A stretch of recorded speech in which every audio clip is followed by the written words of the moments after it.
Merck is proud to provide GARDASIL, the world's first cervical cancer vaccine, a vaccine that can also help to prevent vulvar and vaginal cancers and genital warts caused by HPV types 6, 11, 16, and 18. The paper published in JAMA on August 19th by the CDC is another important milestone in the medical community's ongoing effort to monitor the safety of vaccines, including GARDASIL.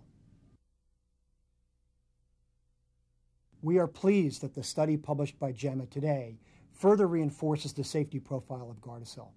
We welcome continued study and discussion about the safety of this important vaccine. We choose to vaccinate our spouses, our parents, our children, and ourselves with the same vaccines that we distribute to the public every day. Merck knows that our customers make choices about the medicines and vaccines used by their families too.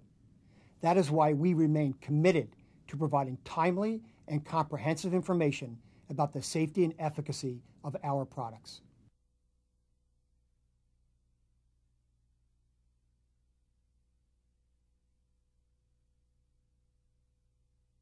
Merck provides independent grant support to professional medical associations that develop and distribute their own educational information about HPV and cervical cancer to broad audiences, including underserved communities. We are committed to the prevention of diseases, including cervical, vaginal, and vulvar cancers, as well as genital warts caused by the HPV types included in GARDASIL. And education, screening, and vaccination are critical components toward achieving that goal.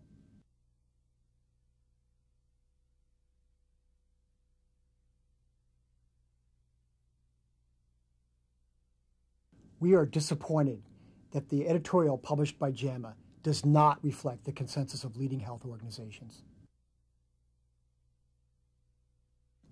While no vaccine or medicine is completely without risk, leading health organizations throughout the world, including the CDC, have reviewed all of the safety information available to them about GARDASIL and continue to recommend its use.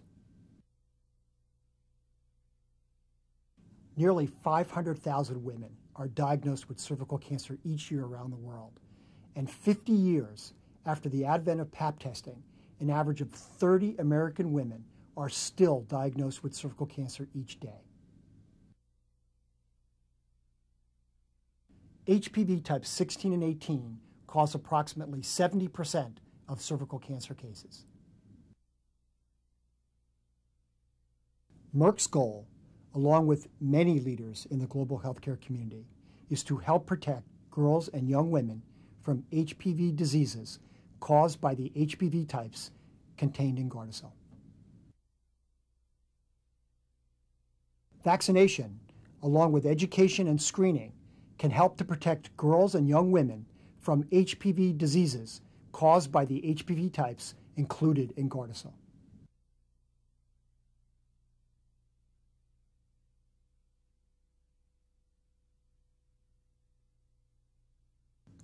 GARDASIL does not substitute for routine cervical cancer screening, and women who receive GARDASIL should continue to undergo screening. GARDASIL has not been demonstrated to provide protection against diseases from vaccine and non-vaccine HPV types to which a woman has previously been exposed through sexual activity. GARDASIL is not intended to be used for treatment of active genital warts, cervical, vulvar, and vaginal cancers, cervical intraepithelial neoplasia, vulvar intraepithelial neoplasia, or vaginal intraepithelial neoplasia. GARDASIL has not been demonstrated to protect against diseases due to HPV types not contained in the vaccine. Not all vulvar and vaginal cancers are caused by HPV, and GARDASIL protects only against those vulvar and vaginal cancers caused by HPV types 16 and 18.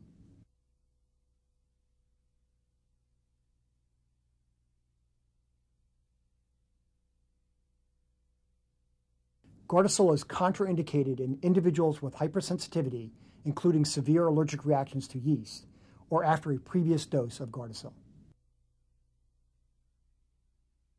Because vaccinees may develop syncope, sometimes resulting in falling with injury, observation for 15 minutes after administration is recommended. Syncope, sometimes associated with tonic-clonic movements and other seizure-like activity, has been reported following vaccination with Gardasil. When syncope is associated with tonic-clonic movements, the activity is usually transient and typically responds to restoring cerebral perfusion. Gardasil is not recommended for use in pregnant women. The most common adverse reaction was headache.